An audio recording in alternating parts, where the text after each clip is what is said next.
मधु की बात सुनकर बहुत खुश हो जाती है और उसके साथ घर आ जाती है।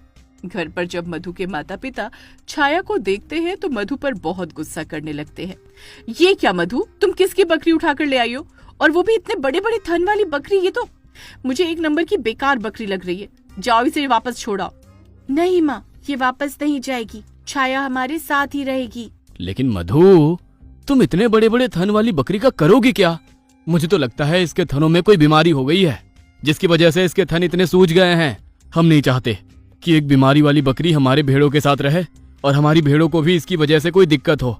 और वैसे भी इसके रहने के लिए जगह ही नहीं है। हमारी भेड़ें इसे अपने साथ रहने नहीं देंगी। मैं अपनी जगह में से किसी के साथ जगह नहीं बांटूंगी। हाँ, मैं भी इसके साथ अपनी जगह नहीं बांटूंगी। ये हमारे साथ नहीं रह सकती क्योंकि ये हमारी बिरादरी की भी नहीं है।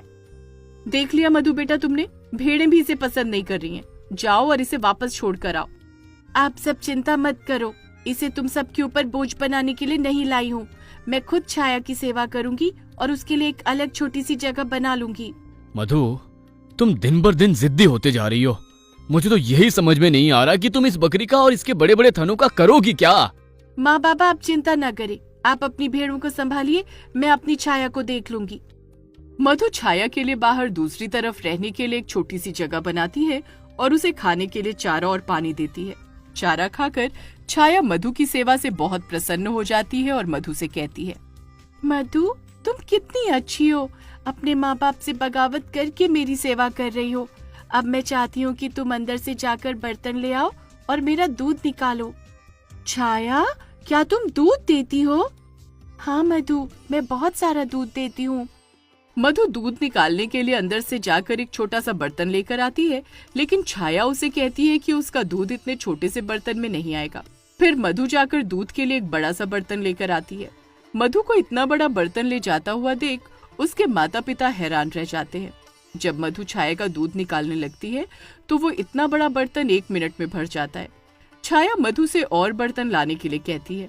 मधु और बर्तन लेकर आती है और वो बर्तन भी दूध से मिनटों में भर जाता है। धीरे धीरे करके घर के सारे बर्तन छाया के दूध से भर जाते हैं।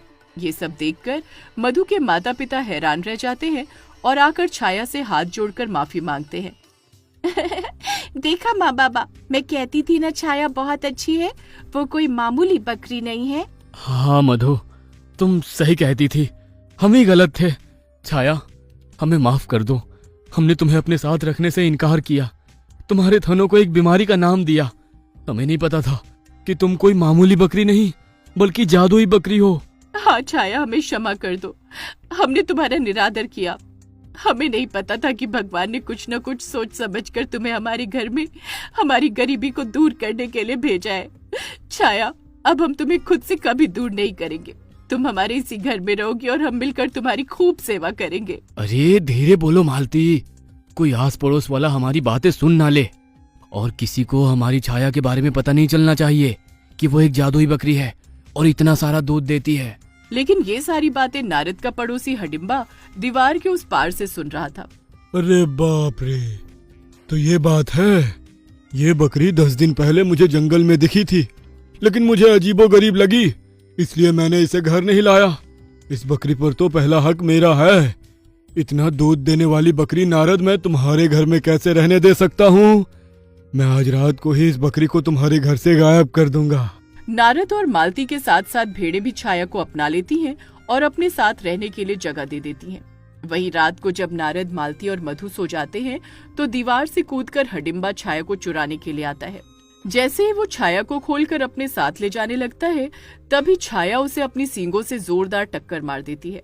हडिम्बा उछलकर दीवार से टकराता है। वहीं दीवार के साथ एक बड़ी सी कील लगी होती है। हडिम्बा के कपड़े उस कील में फंस जाते हैं और वो दीवार के साथ लटक जाता है, जिस वजह से वो दीवार से नीचे नहीं उतर पाता। छाया और उसके साथ भेड़ें जोर जोर से चिल्लाकर अपने मालिक को जगाने लगती हैं। आवाजें सुनकर जब नारद, मालती और मधु बाहर आते हैं तो वो हडिम्बा को दीवार से लटका हुआ पाते हैं। हडिम्बा, तुम यहाँ इतनी रात को क्या कर रहे हो और तुम दीवार के साथ कैसे लटक गए?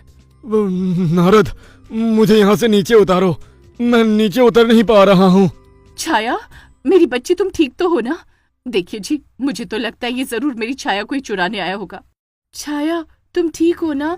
नारद सारे गांव वालों को इकट्ठा करता है और हडिम्बा को सब मिलकर बहुत पीटते हैं।